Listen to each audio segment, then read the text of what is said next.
So welcome, ladies and gentlemen. We're back. It's Sunday, episode 25. We're already on 25. The episodes have been flowing nicely. And we've got some Man City against Liverpool in the background. Now, this is happening tomorrow. It's a big game. Both sides, obviously, early in the season. Who will take it home, we'll have to see. I've put in some of the new players. I've pretty much put the same kind of teams that played last week. So see what happens. PES 2014, a lot of you didn't really want to see FIFA as much, so here's some PES. I've got the broadcast camera angle. Hopefully it works out nicely. Now, this is going to be a little bit of a longer video, about 18 minutes, so I can get through the questions. I've got about 40 odd to answer.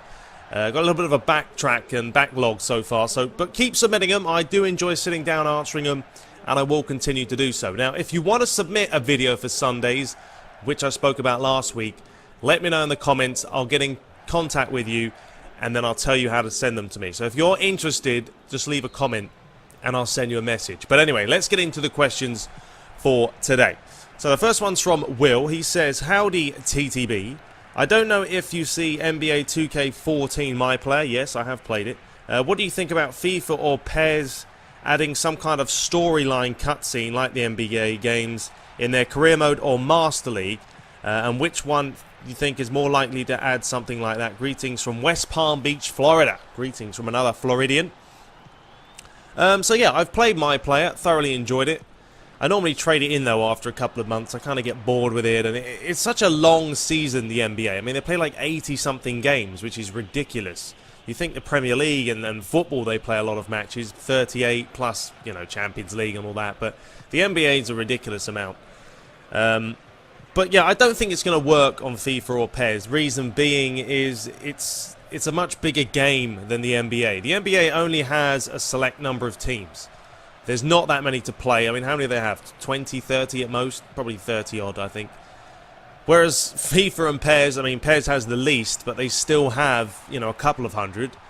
And then, well, at least 100, I'd say. And then FIFA has hundreds and hundreds and hundreds of teams. So I don't think it would work well, the whole scenario of just too much information. It's very hard to make a storyline for a sports game. That's why not many people have done it. It's not like an FPS shooter like Call of Duty where it's linear and, you know, you just go through the game and you play it, the story happens, and it's interesting. On a sports game, it's all about just playing matches, going to new teams, and it would just be impossible. You know, NBA can do it, like I said, because it's not that big of a game. They do a great job of it. I thought this year, especially on the PS4, was a great storyline, but unfortunately, we're never going to see that kind of detail. It's just going to take them far too many years to do. Maybe if they sat down and implemented it for a ridiculous amount of years, maybe, but can't see it happening. Okay, next up from Liam. He says, can you do loom bands, and what's your postcode? I want to send you some stuff. I don't even know what loom bands are. I had to look that up. But I don't know. I mean, if you guys want to see merchandise from, you know, the True Brits with my logo or something, let me know. I mean, I can do maybe these kind of wristbands you can see here. You know, I can maybe sell them, but I have to buy them in batches to do that. But other kind of stuff like t-shirts and that much, you know, I'd have to have a lot of subscribers, 100,000 at least, to do that kind of stuff. But if you're interested in bands or something, let me know, and maybe I'll come up with something. And my postcode, I don't have a postcode. I mean, I've got an address, but I don't really want to give that out to people. So if you do want to send me stuff, maybe I'll say, let me know. I'll contact you again and tell you where you can send it. Because, you know, if you've got some fan mail or something you want to send me, I am more than happy to accept it and show Sundays what you guys have shown me. So, sounds good. Alright, next up, Brandon Scott. He says, hello again, TTB. Hope you are okay. What is your opinion on all 20 league stadiums? And what do you think PES need to do to enhance Master League? Well, I spoke about the stadiums last week, so check that out. I think it's fantastic, to sum it up, really. But the Master League, it just needs to be revamped. I think they need to use proper transfer system. You know, we're in the future now. We're not in the future, sorry. We're in the modern times, and you've got to use proper currency, proper transfer system, proper wage structure and all that. it works better. Lionel Messi you shouldn't be able to buy for 10 million like you can in PES 2014. You know, it should be at least 80, 90, 100 million, and that's in pounds. And it should be a tough order to get players like that. Wage structure should be different. They just need to change a lot of things. There needs to be, you know, some cutscenes would be nice, but it just needs to be more depth, more detail. They're adding the managers in this season, so we'll see what happens there. But last year was just poor, embarrassing, really. They got rid of a lot of stuff, and I keep bashing on 2014. I know it's bad, but it really was a poor game outside the box. The gameplay got a little bit better with patches, but still the modes weren't there. They got rid of a lot of features. They told this to us before it was released, so we knew it was going to happen.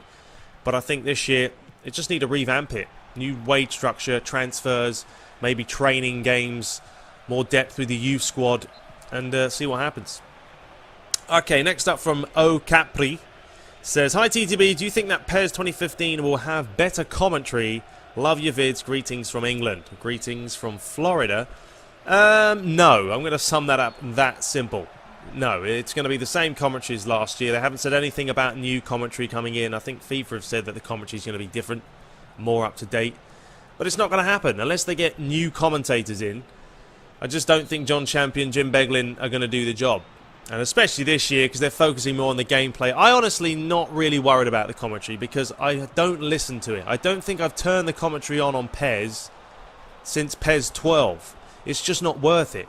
It's awful. I know that's terrible, but just crank up the volume, and as long as the atmosphere sounds alright, I guess we'll have to cope with that. I mean, it's not on, really. There should be good commentary. It should be enticing, intriguing, and entertaining, but it isn't. FIFA's is better. And although, you know, even that, it still gets stale from time to time. So, yeah, it's not going to get any better, unfortunately, this year. I mean, I don't have any sources saying it isn't going to get any better. That's just my opinion. All right, next up from Welsh Sheep 29 says, question number 1. Do you think the United fans gave David Moyes too much of a hard time? And 2, what do you think the best derby was last season, apart from the Manchester derby? The first one. Did we give him a hard time? Not really, because we gave him a lot of time. I was, at the beginning of the season, quite happy to let him get on with it. Get us back on track. But we actually got worse. So, you know, that was that. You had a year. You have a year, and in a team like Man United, you've got a year to sort it out. Never happened. And it's happened to other managers at Man City, at Chelsea. If they don't do the job in the first year, you're out. Simple as that. Time to get some fresh blood in. So, yeah, I don't think they were too hard on him. He just completely messed the whole thing up. And question 2 about the derby. I don't know, really. I mean, Atletico Madrid, Real Madrid, you know, the Madrid derby, they were always good last season. I think Atletico Madrid last season, and I think this season as well, are going to be a threat. They're a good team, mate. Yeah, they've lost Diego Costa, Felipe Luis, and a couple of players, and David Villa, but they are a good side, and, you know, they drew 1-1 against Real Madrid in the Super Cup away from home, so I think they've got some potential, and I definitely thought those kind of derbies last season were very interesting to watch, because they're a team that pressure you high and play some lovely football as well. Alright, good questions. Alright, next up from Super Sumo. He says, hello TTB, I was wondering, how do you find it so easy to switch from PES to FIFA? I find it hard to switch to FIFA and adjust to its gameplay when the game feels completely different to PES. That's a good question, actually, and I don't know, I just do it, I guess. You know, sometimes it takes me a little bit of time. I'd probably say it's harder for me to go from FIFA to PES than from PES to FIFA. I've got a lot better at FIFA, I'll admit that. I used to not use tactical defending very much when I first released videos back in like 2012 and 13. I'm not going to lie, I didn't use tactical defending because I was horrific at it. Now I've kind of got it down. I'm very good at defending, I would say. I use the R1 button actually to jostle. I switch I think it's square and R1. I switch those around because I find it a lot easier to tackle that way. But I don't think it's that hard this year because PES's defending system is crap on PES 2014. There really isn't a defensive system. You kind of just have to jostle and just trying to stand there and hope they run into you. Whereas FIFA, you can time it more. So I haven't really got an answer for you. I just kind of play the games and and hope to play well, really. So hopefully that answered your question somewhat. All right, next up from KJW29. Hey TTB, what was your reaction when you found out that EA were putting 20 stadiums in? A lot of people asking me these. I've said that one in the last one. Check out that other video. But yeah, fantastic news. And number 2, what are your Premier League predictions for this year? Relegation, champions, promotions. Ooh, that's a tough one. Relegation, I'd probably say teams like Burnley might be down there. Maybe Hull City. I think it's going to be tough to really decide. QPR could be down there if they don't get things rolling. But I think the likes of Crystal Palace will probably be alright. Leicester City will be okay. But you never know. I mean, certain teams that finished crappy last year, like Fulham and that, you didn't expect that to happen to them. So anything can happen down there. But when it comes to the top 4 and 5... if United make some big signings, like Di Maria, talk about him going to United, whether it happens or not, I don't know. But if they make those type of transfers, they could have a chance. Could. I've changed my mind a little bit from last week saying that they might win it. I don't know if they'll have the ability this season. From Louis van Gaal to come in and just win the league, it's going to be hard work. We have a look at Chelsea and City, how long it took for them to build back, you know, after having terrible seasons. So I think it's definitely going to be between Man City and Chelsea. I think them two are going to be up there. Chelsea have a ridiculous squad this year. They've brought in Costa, Courtois back. You know, they've got Oscar in there. A whole bunch of players. Fabregas. Excuse me, I'm suffering a little bit from a cold. But so I think they're definitely going to be up there. Man City always. Liverpool, yeah, maybe. I mean, I was having a little bit of a debate with one of the viewers saying that I shouldn't be bashing Liverpool because they're going to be up there. Maybe. I mean, if they get Balotelli, they might already be there by the time this video comes out. Who knows? Maybe Liverpool will be up there. I just don't think without Suarez, because he was their goal-scoring machine last year, it could be hard for them. And Arsenal will be up there. I think Arsenal might finish 3rd. I don't think they'll have what it takes to finish top. So we'll have to see. I hope that somewhat helps you. It's tough to answer on the spot. Alright, next up from Payne. What a name that is. Hey TTB, I'd like to know your opinion on racing games. Do you like arcade racing or sim?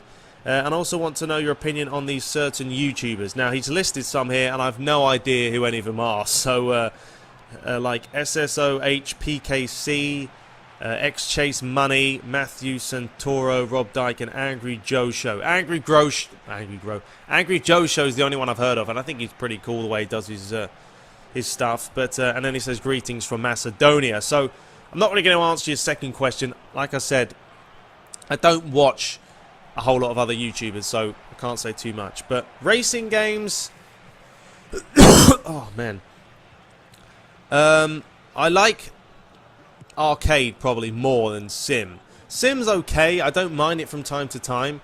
I like grid because that's sort of in the middle. It's a middle ground between arcade and sim.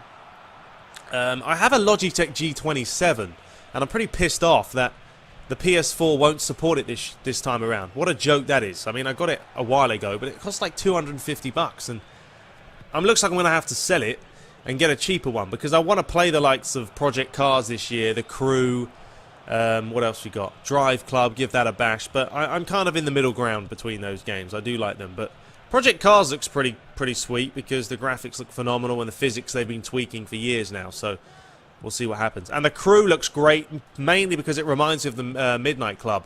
Finally, some customization, which we haven't seen since like Need for Speed Underground days. Alrighty. Next up from Alec. He says, do you think Moyes should have been sacked? Keep up the good vids. Yes. Simple as that. He wasn't going to do any better. I mean, I kind of feel bad for him because everyone, you know, got up his arse and he got bashed, and he's never really going to manage a top team ever again. But he did it to himself. When you come in and you completely get rid of all your background staff, want to change your ways, don't want to listen to anyone, like Ryan Giggs was telling him stuff and he didn't want to listen. There's only one way out the door. So, did it to himself.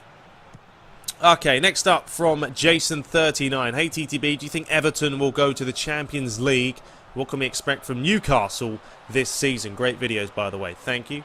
Everton, yeah, they have a good team. Martinez showed last year that he can do stuff. He can come in, you know, from managing Wigan, and had a great season with Everton. They have a lot of quality in their side with Barkley and that, so, and Lukaku. So Yeah, I think they could do well. Whether they'll get in Champions League, well, that, you know, like I said, it depends how Man U do, because last year they were non-existent, so that was a free spot.